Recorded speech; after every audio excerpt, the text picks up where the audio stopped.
प्रिय विद्यार्थियों, आज मैं आप लोगों के सामने निराला की प्रसिद्ध कविता जूही की कली का पाठ विश्लेषण प्रस्तुत करूंगी। आप सब जानते होंगे कि किसी भी छात्र के लिए पाठ विश्लेषण अत्यंत महत्वपूर्ण होता है, क्योंकि किसी भी पाठ के कई कई अर्थवृत्त होते हैं। जूही की कली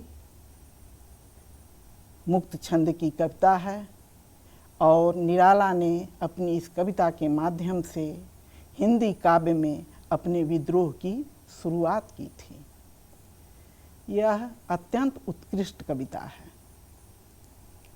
यह कविता अपनी अंतर्वस्तु और अपने स्थापत्य, इन दोनों ही दृष्टियों से निराला की ही नहीं वरन संपूर्ण हिंदी काव्य की उपलब्धि है।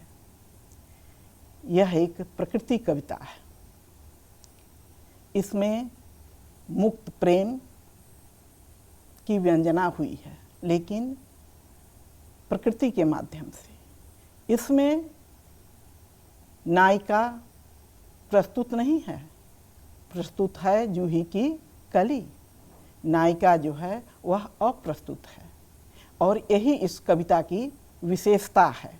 इसलिए जो कोई भी इस कविता में मानवीय श्रृंगार के वर्णन की अभिव्यक्ति के रूप में देखते हैं, वे इसे एकांगी रूप में देखते हैं, क्योंकि इसमें प्रकृति का मानवीकरण हुआ है, मानव का प्रकृतिकरण नहीं हुआ है। और इस दृष्टि से यह कविता अन्य श्रृंगार परक कविताओं से भिन्न हो जाती है। फूलों से जो प्रेम है निराला का, वह पढ़ा पढ़ाया या सुना सुनाया नहीं है। जूही की कली में निराला का जो प्रेम दिखता है फूलों के प्रति, वह निरंतर बढ़ता जाता है, घटता नहीं है। आगे उनकी लिखी हुई कविताएं शेफालिका, वनवेला, फिर उपवन में खिली चमेली आदि इसके उदाहरण हैं। अब जूही की कली कविता का प्रथम बंद देखिए आप। निजन वन वल्लरी पर सोती थी सुहाग भरी, स्नेह स्वप्न मग्न अमल कोमल तनु तरणी, जूही की कली दृगबंद किए शिथिल पत्रांक में। जूही की कली का वर्णन है यहाँ, वही इस कविता का मुख्य विषय है। कवि कहता है कि जूही की कली जो है वह विजन वन वल्लरी पर है। अब आपके मन में प्रश्न उठ सकता है कि विजन वन वल्लरी में क्यों नहीं है? कली जो होती है वह लताओं में होती है, लेकिन नहीं, यहाँ कली के सोने का वर्णन है। इसीलिए कवि कहता है विजन वन वल्लरी पर। शब्द सजग कवि हैं निराला, शब्द प्रयोग के प्रति अत्यंत सतेज हैं वे, सचेत हैं वे। इसीलिए अगर वह कहते हैं विजन वन वल्लरी पर, तो इसका अपना एक अभिप्राय है। सोती थी सुहाग भरी, स्नेह स्वप्न मग्न। वह जो कली है, जो नायिका है, वह सुहाग से भरी हुई है और स्नेह स्वप्न में मग्न है। किसके प्रति स्नेह स्वप्न में? अपने प्रिय के स्नेह स्वप्न में वह मग्न है। और वह क्या है? तो अमल कोमल तनु तरणी। वह सिर्फ कोमल ही नहीं है, वह अमल और अनाविल तनु वाली है। निराला की अधिकांश नायिकाओं में हम ये विशेषताएं देखते हैं। और इसकी जो दूसरी बड़ी विशेषता है वह है शब्दों का संयोजन। निराला ने एक तरफ संस्कृत पदावली का प्रयोग किया है, तो दूसरी तरफ उन्होंने हिंदी पदावली का प्रयोग भी उसी कुशलता के साथ किया है। इस प्रकार हम देखते हैं कि विरुद्धों का सामंजस्य सिर्फ भाव के स्तर पर ही नहीं है उनकी कविताओं में, शिल्प के स्तर पर भी है। एक तरफ तो संस्कृत निष्ठ पदावली है और दूसरी तरफ हिंदी पदावली है। हिंदी पदावली ही नहीं, ठेठ देशज शब्दों में भी निराला की गहरी पैठ है। तो आप देखेंगे कि जहाँ विजन वर्ण वल्लरी है, तो दूसरी तरफ सोती थी सुहाग भरी विशुद्ध हिंदी पदावली, विजन वर्ण वल्लरी संस्कृत निष्ठ पदावली, तो दूसरी तरफ सोती थी सुहाग भरी हिंदी पदावली। स्नेह स्वप्न मग्न और अमल कोमल तनु तरनी है, तो दूसरी तरफ जूही की कली जो पदावली है विशुद्ध हिंदी की पदावली है। यानी स्नेह स्वप्न मग्न और अमल कोमल तनु तरनी संस्कृत निष्ठ पदावली है, तो जूही की कली विशुद्ध हिंदी की पदावली। और दृगवंद किए शिथिल पत्रांक में, दृग और शिथिल पत्रांक के बीच में बंद किए हिंदी का क्रिया विशेषण है।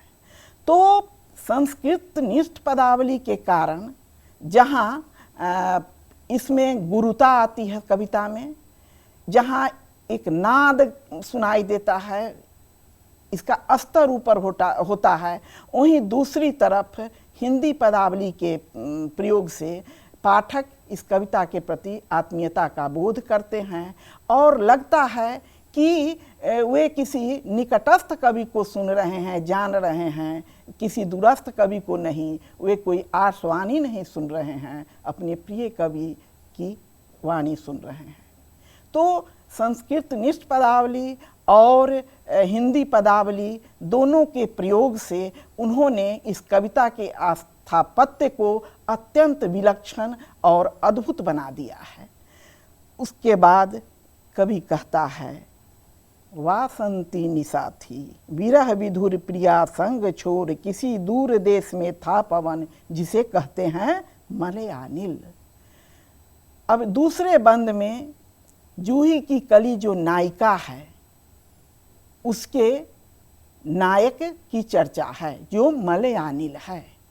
यहाँ भी नायक जो है वह प्रकृति के रूप में प्रस्तुत है, मनुष्य के रूप में नहीं। यह इस कविता की विशेषता है। तो वह जो जूही की कली है उसे तो छोड़कर चला गया है उसका नायक पवन, वह निर्बंध है, यहाँ वहाँ घूमता रहता है, कली के पास साल भर तो रहता नहीं है, इसलिए कली साल भर खिली नहीं रहती है। आप भौगोलिक स्थिति का आकलन करते हुए भी जानते होंगे कि कुछ फूल ऐसे होते हैं जो साल भर नहीं खिलते हैं, वे साल में एक बार खिलते हैं और इसके बाद वे मुरझा जाते हैं या लगता है जैसे उनके अस्तित्व का लोप हो गया, किंतु उनके अस्तित्व का लोप नहीं होता है क्योंकि साल भर के बाद वे पुनः ऐसे पुष्प जो है वह खिल उठते हैं। तो इस तथ्य का भी, इस भौगोलिक तथ्य का भी उपयोग और प्रयोग निराला ने बहुत अच्छे ढंग से किया है।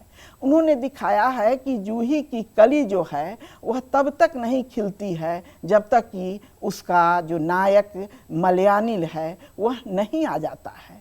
तो इसी कारण उन्होंने दिखाया है कि दृगबंद किए शिथिल पत्रांक में, चूंकि अभी मलयानिल पहुंचा नहीं है और वह कली रूप में है, जूही पूर्ण रूप से खिली नहीं है, इसीलिए अभी पत्तों में वह छिपी हुई है। इसलिए आप खुद सोचें कि कितना सुंदर प्रयोग है कि दृगबंद किए शिथिल पत्रांक में, वह सो रही है, इसलिए स्वाभाविक है कि शिथिल है और उसकी आंखें बंद हैं, यह बिल्कुल स्वाभाविक है।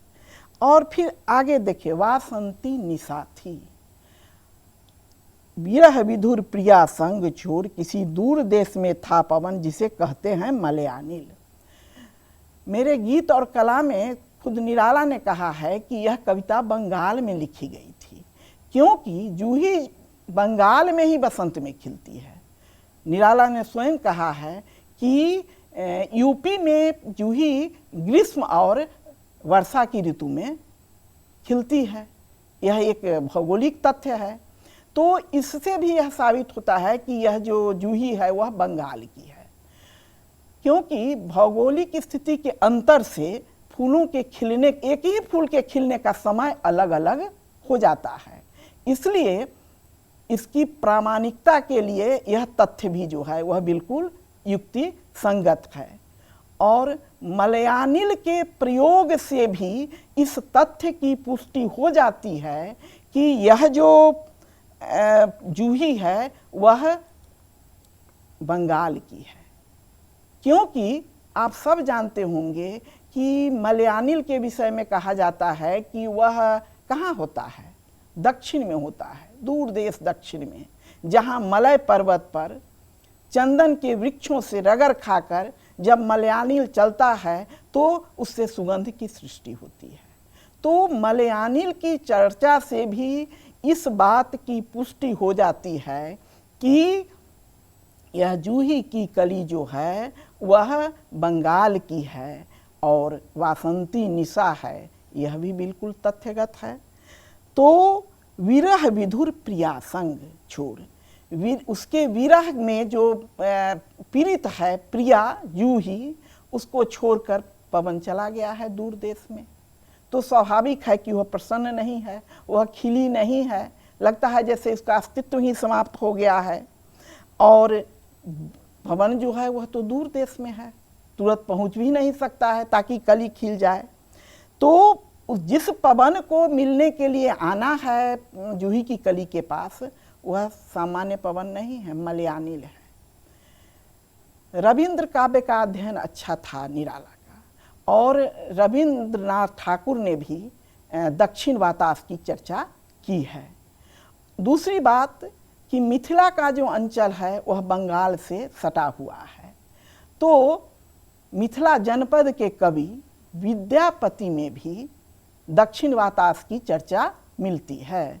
सरस बसंत समय भल पावल, दक्षिण पवन बहु धीरे। तो वह भी तथ्यगत है, क्योंकि बंगाल से सटा हुआ है मिथिलांचल। तो यह मलयानिल जो है वह हिंदी प्रदेश का नहीं है, यह बंगाल में आता है जूही की कली के पास, यह भौगोलिक सत्य है। इसलिए इस दृष्टि से भी देखें तो बड़े सावधान कवि थे निराला, और ताज्जुब होता है कि इतनी छोटी सी छोटी बात जो है उस पर भी उनका ध्यान गया है। क्योंकि आप उत्कृष्ट से उत्कृष्ट कविता लिख लें और उसमें तथ्यगत भूले हों तो वो उत्कृष्ट कविता नहीं कही जा सकती है। तो और विरह विधुर प्रिया संग, यह जो पदावली है, यह जो पदबंध है वह निराला का प्रिय पदबंध है। तो मलयानिल को जब अचानक याद आती है बसंत की रात्रि में अपनी प्रिया जूही की, तो वह बेचैन हो जाता है। वे बासंती निशा जो है उद्दीपन का काम करती हैं और व्याकुल होकर अपनी नायिका से मिलने के लिए वह तेजी से चल पड़ता है। और आई याद बिछुड़न से मिलन की वह मधुर बात। बिछुड़न में अगर मधुर स्मृतियाँ आती हैं मिलन की, तो वो स्मृतियाँ बिल्कुल टटकी स्मृतियाँ होती हैं और वे स्मृतियाँ आकुल व्याकुल कर देती हैं। और मलयानिल को भी आई याद बिछुड़न से मिलन की वह मधुर बात, आई याद चांदनी की धुली हुई आधी रात। विद्यार्थियों, आप फिर इस पंक्ति पर ध्यान दें, आई याद चांदनी की धुली हुई आधी रात। यहाँ कभी यह भी कह सकता था कि आई याद चांदनी में धुली हुई आधी रात, लेकिन चांदनी में धुली हुई रात में वह तीव्रता नहीं लगती है धवलता की, जो तीव्रता लगती है आई याद चांदनी की धुली हुई आधी रात। तो आप समझिए कि में और की के प्रयोग के अंतर से इसकी तीव्रता में, भाव की तीव्रता में कितना अंतर आ जाता है। वो यहाँ याद आती है शिव के शीश पर स्थित चंद्रमा की उस चांदनी की याद आती है। मेघदूत में बताया गया है कि कैसे शिव के शीश पर स्थित चंद्रमा की चांदनी से धुली हुई है अलकापुरी की अट्टालिकाएं। और यहाँ कवि कहता है कि आई याद चांदनी की धुली हुई आधी रात, आई याद कांता की कंपित कमनीय गात। यहाँ प्रस्तुत है जूही की कली, जो प्राकृतिक घटना है। यहाँ है नायक मलयानिल, जिसका जो प्रकृति परक उपादान है, मनुष्य नहीं है। इसीलिए आप देखेंगे कि रीति काव्य में नायक और नायिका के मिलन की जब बात होती है, या उनकी उत्कंठा की जब बात होती है, या विरह की जब बात होती है, तो उसमें वह तीव्रता, वह स्वाभाविकता नहीं होती है जो यहाँ पर है, क्योंकि यहाँ प्राकृतिक उपादानों के माध्यम से विरह, मिलन और श्रृंगार की बात की गई है। तो यहाँ लेकिन याद आती है रीतिकालीन उन नवोरा नायिकाओं की, जो अपने प्रियतम के प्रथम स्पर्श से कंपित हो उठती थीं। तो आई याद कांता की कंपित कमनीय गात।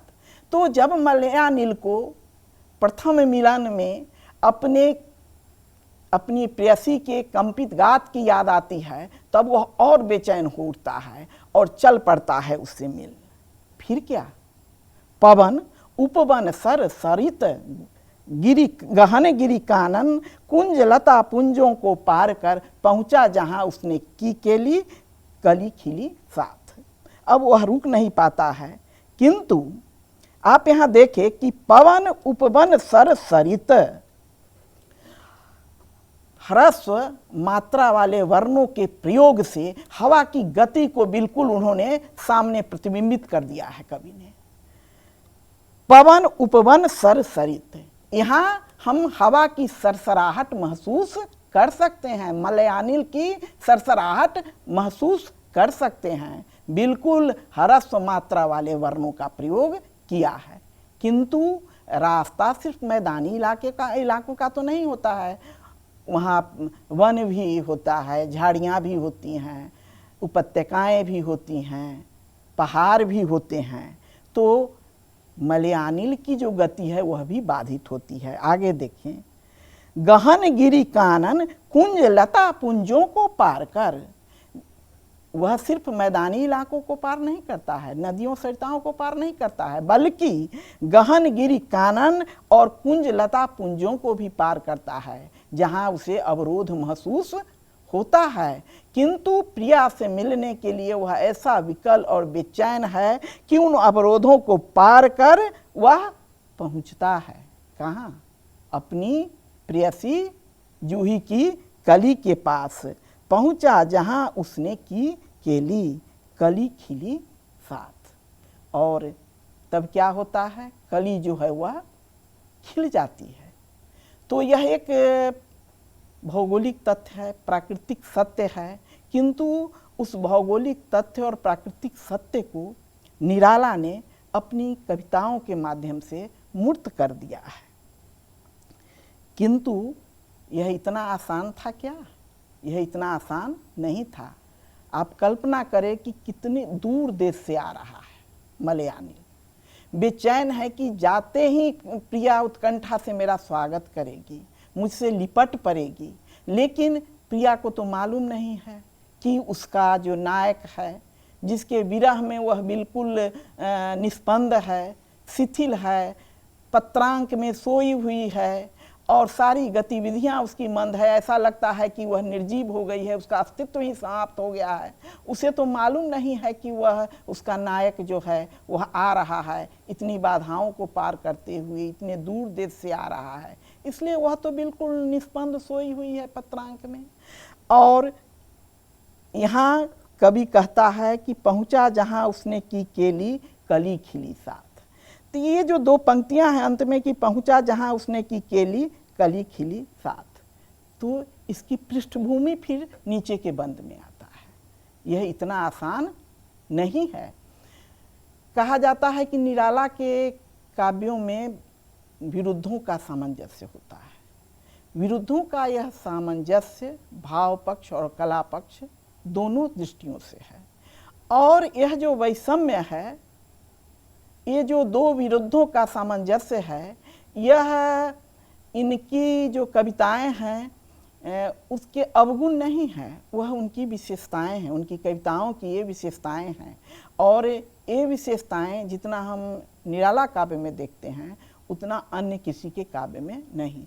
आप पंत के भी प्रकृति परक काव्य को ले लें, प्रसाद के भी प्रकृति परक काव्य को ले लें, महादेवी के भी प्रकृति परक काव्य को ले लें, किंतु उसमें विरुद्धों का वह सामंजस्य और उस सामंजस्य से उत्पन्न जो सौंदर्य है वह उतना नहीं है जितना निराला के काव्य में दिखाई देता है। अगला बंद देखें। सोती थी जाने कहो कैसे प्रिय आगमन वह, तो वह तो सो रही थी, उसे क्या मालूम है कि उसका प्रिय आ रहा है इतनी बाधाओं को पार करते हुए। वह अपने प्रिय के आगमन को, उसके पहुँचने को कैसे जान पाए? अगर जानती तो वह भी उत्कंठित होकर उसकी प्रतीक्षा कर रही होती। और यह जो बिंब है, यह जो दृश्य है, वह निराला ने रवींद्रनाथ ठाकुर की कविताओं में भी देखा था। इसलिए उनकी निराला की प्रारंभिक कविता है जिसकी पंक्ति है कि आपने मुझे क्यों नहीं जगाया नाथ, और उनकी एक परवर्ती कविता में भी है कि पिए के हाथ लगाए जागी ऐसी मैं सो गई अभागी। उसमें भी है कि प्रिय के जगाने पर वह जगी और इसके लिए वह अपनी भर्त्सना कर रही है कि मैं प्रिय का स्वागत नहीं कर पाई। जो विरह विदग्धा होती हैं नायिका, या जो विरह विधुर प्रिया होती हैं, उनकी एक लालसा होती है कि जब उसके प्रिय आए लंबी अवधि के बाद दूर देश से, तो वह उनका स्वागत करें, उनके स्वागत में वह सज धज कर खड़ी रहे। तो यह सुख जूही की कली को नहीं मिलता है, क्योंकि कहता है कवि कि सोती थी जाने कहो कैसे प्रिय आगमन हुआ। वह तो सो रही थी, उसे क्या मालूम कि इतनी बाधाओं को पार करते हुए उसका प्रिय उससे मिलने आ रहा है, क्योंकि वह तो दूर देश में था, निर्बंध था और दक्षिण पवन के रूप में था, वह घूम रहा था। तो इसे तो मालूम नहीं था कि पवन आ रहा है, तो यह इसे थोड़ा बुरा लगता है मलयानिल को, किंतु वह सो रही थी, उसे क्या मालूम कि उसका प्रिय आ रहा है। पहले तो नायक ने धीरज से काम लिया। नायक ने चूमे कपोल, डोल उठी वल्लरी की लड़ी जैसे हिंडोल। पहले नायक ने उसके कपोल चूमे, डोल उठी वल्लरी की लड़ी जैसे हिंडोल। वह सोई हुई थी, फिर भी जैसे महीन डोरी में कोई हिंडोला हो तो वह हवा के हल्के झोंके से भी वह जो हिंडोला होता है वह झूलने लगता है। तो उसी ढंग से नायक ने जो जूही की कली के कपोल चूमे, तो डोल उठी वल्लरी की लड़ी जैसे हिंडोल, तो वल्लरी की लड़ी हिंडोले की तरह झूलने लगी। और आश्चर्य कि तब भी जूही की कली की नींद नहीं खुली। नायक जो है वह कसमसा रहा है, भीतर ही भीतर अब उसके भीतर अकुलाहट हो रही है कि यह क्यों नहीं जग रही है।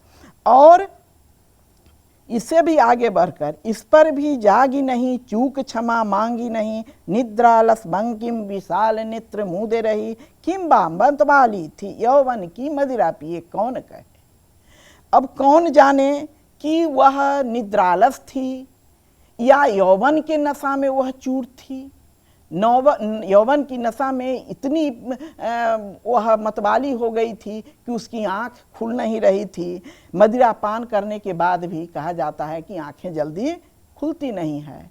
तो ऐसा लगता है कि वह जो निद्रालस थी जूही की कली, वह सिर्फ निद्रा की ही तंद्रा नहीं थी, बल्कि कहीं न कहीं से ऐसा लगता है कि वह यौवन की मदिरा का पान किए हुई थी। इसलिए नायक आया, इसका भान नहीं हुआ। उसने उसका स्पर्श किया, झोंकों के साथ स्पर्श किया, इतना गहन स्पर्श किया कि वल्लरी डोलने लगी, और इसके बाद भी वह बेसुध होकर सोई रही, उसकी आंखें खुल नहीं रही है। तो यहाँ देखें संवाद की शैली का प्रयोग किया है, निराला ने यहाँ संवाद की शैली का प्रयोग किया है। अंत में कहता है कौन कहे इसको कौन कह सकता है, कौन बता सकता है कि वह निद्रा में थी या यौवन की मदिरा पिए हुई थी इसलिए वह मतवाली थी और बंकिम विशाल नेत्र मूंदे ही रही। अब तो लगता है जैसे नायक पवन का धैर्य जो है वह चूक रहा है। और संस्कृत निष्ठ पदावली के साथ देखिए कितना सुंदर प्रयोग किया है, चूक क्षमा मांगी नहीं। अब चूक क्षमा जो है यह बिल्कुल लोक प्रचलित शब्द है, तो यहाँ पर कविता का यह जो बंद है वह लोकगीत की भी प्रतीति कराता है। भावों के अनुसार शब्द चयन बदलता रहता है। और पहले सीधी सीधी बात कर रहा था, तो जाने कहो कैसे प्रिय आगमन वह, नायक ने चूमे कपोल, डोल उठी वल्लरी की लरी जैसे हिंडोल। और इसके बाद कहता है कि इस पर भी जागी नहीं चूक क्षमा मांगी नहीं। बिल्कुल लोक बिंब पर उतर आता है कवि कि इतने पर भी वह जागी नहीं, और जब जागी ही नहीं तो चूक क्षमा मांगने की बात कहाँ से आती थी। निद्रालस बंकिम विशाल नेत्र मूदी रही, किम्बा मतवाली थी यौवन की मदिरा पिए कौन कहे, कौन बता सकता है। यह कहना मुश्किल है कि वह नींद की तीव्रता में आंख नहीं खोल रही है या यौवन की मदिरा पीने के कारण आंख नहीं खोल रही है। अब तो नायक का धैर्य चूक जाता है। निर्दय उस नायक ने निपट निठुराई की झोंकों की झड़ियों से सुंदर सुकुमार देह सारी झकझोर डाली, मसल दिए गोरे कपोल गोल, चौक परी युवती चकित चितवन निज फेर चारों ओर, हेर प्यारे को सेज पास नम्रमुखी हंसी खिली, खेल रंग प्यारे संग। और यहाँ एक और विलक्षण और विदग्ध प्रयोग देखिए कि वर्षा की झड़ियों की बात आप लोगों ने सुनी होगी, झोंकों की झड़ियों की बात आपने आज तक नहीं सुनी होगी, जिसका प्रयोग निराला ने किया है। और तब आकुल व्याकुल होकर जब नहीं जगती है जूही की कली, तो वह अपनी झोंकों से उसकी सुंदर और सुकुमार देह को बिल्कुल झकझोर डालता है और उसके गोरे कपोल को मसल डालता है अपने कपोल से। निराला कहते हैं कि कपोल को कपोल से ही मसला जाता है, हाथ से नहीं। और तब चौंक परी युवती चौंक जाती है, चकित चितवन से वह चारों ओर देखती है। यहाँ शब्द का प्रयोग देखिए, फेर, हेर, प्यारे, सेज, ये बिल्कुल लोक प्रचलित शब्द हैं। तो चकित चितवन से अपने चारों ओर वह नजर घुमाती है और प्यारे को सेज के पास देखकर नम्रमुखी हंसी खिली। बस यही एक शब्द है नम्रमुखी, जो यहाँ संस्कृतनिष्ठ लगता है और इससे इस अंतिम पदबंध का सौंदर्य और अभिजात बढ़ जाता है। हंसी खिली, खेल रंग प्यारे संग। अब फिर यहाँ प्यारे शब्द का प्रयोग देखिए। निराला की गहरी पैठ थी देशज शब्दों में, और जो कवि कहलाएगा उसे देशज शब्दों में बैठना पड़ेगा ही, नहीं तो वह कभी भी कवि नहीं हो सकता है। उसे तत्सम तद्भव देशज का ज्ञान होना ही होना चाहिए। तो अपने प्यारे को वह सेज के पास देखकर खिल उठती है, हंस उठती है, खेल रंग प्यारे संग। रति केली के बाद वह पूर्ण रूप से खिल उठती है। और यहाँ प्यारे शब्द से याद आती है भारतेंदु की पंक्तियाँ, प्यारे तिहारे निहारे बिना अखियाँ दुखियाँ नहीं मानती हैं। या सूरदास की पंक्ति है जो राधा को संबोधित है कि एक धार दो हनि पहुँचावती, एक धार जहाँ प्यारी ठारे। तो ये इस प्यारे शब्द का प्रयोग जो है वह अकारण नहीं है। देशज शब्दों में उनकी गहरी पैठ है। जातीय शब्द जो हैं, जो उनकी जातीय परंपराएं हैं काव्य की, उसकी भी गहरी पहचान निराला को थी। दूसरी बात कि यहाँ प्रकृति प्रस्तुत है और मानव अप्रस्तुत, इसलिए मानवीय श्रृंगार का जो यहाँ वर्णन हुआ है उसमें कहीं भी वह भाव नहीं है जो रीतिकालीन काव्य में श्रृंगार के वर्णन में होता था। क्योंकि यहाँ प्रकृति प्रस्तुत है, मनुष्य प्रस्तुत नहीं है, मनुष्य अप्रस्तुत है। देव ने भी कहा है कि पवन जो है नायक पवन वन झूमत फिरत है, तो वहाँ नायक जो है वह मनुष्य है, पवन नहीं है। यहाँ निराला ने ठाट बिल्कुल उलट दिया है, इसलिए यहाँ इसकी गहराई, यहाँ इसकी विदग्धता अधिक बढ़ जाती है।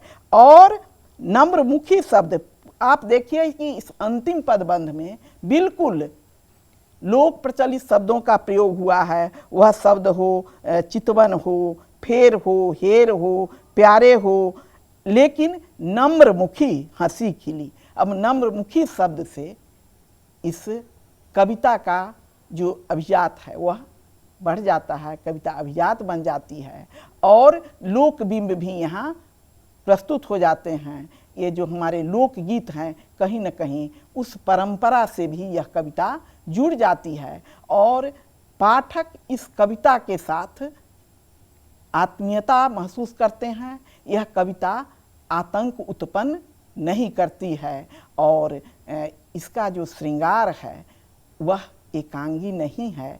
इन्होंने इसमें दार्शनिकता का भी आरोपण करना चाहा है निराला ने, लेकिन वह मान्य नहीं है। इसे डॉक्टर रामविलास शर्मा ने भी नहीं माना है। उन्होंने भी कहा है कि जूही की कली जो है वह विशुद्ध प्रकृति कविता है और इसी रूप में वह महत्वपूर्ण है और इसी रूप में वह कालजयी है और इसी रूप में इसका विश्लेषण भी होना चाहिए। यह बात है कि विवेकानंद का प्रभाव पड़ा था इन पर, निराला पर, लेकिन यह इसमें दार्शनिक भाव का आरोपण कहीं से भी सही नहीं है। इसलिए इसमें और इसका श्रृंगार जो है वह भी हल्का नहीं है, गरिमायुक्त है। और निराला ने ऐसा इसलिए कहा है कि इस कविता का आरंभ सुसुप्ति से होता है और इसका अंत जो होता है वह जागरण से होता है, वह सुप्त है कली जो है। और दिखाया गया है अंत में कि मलयानिल के स्पर्श से वह जग जाती है, वह पूर्ण रूप से खिल जाती है, पूर्ण रूप से उसका जागरण हो जाता है। इसलिए निराला ने यह कहना चाहा है कि यह सुप्ति से जागरण का काव्य है। लेकिन अधिकांश पाठकों का, अधिकांश आलोचकों का निराला के इस मत से सहमति नहीं है और एक कविता के कई अर्थवृत्त हो सकते हैं।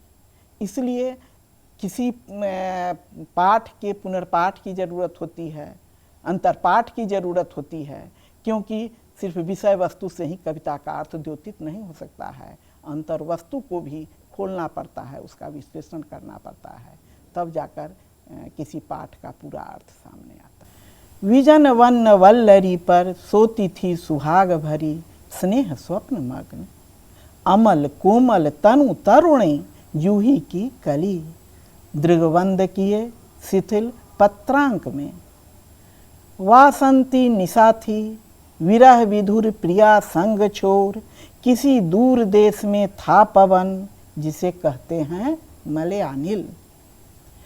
आई याद विछुड़न से मिलन की वह मधुर बात, आई याद चांदनी की धुली हुई आधी रात, आई याद कांता की कंपित कमनीय गात। फिर क्या पवन उपवन सर सरित गहन गिरी कानन, कुंज लता पुंजों को पार कर पहुँचा जहाँ उसने की केली, कली खिली साथ।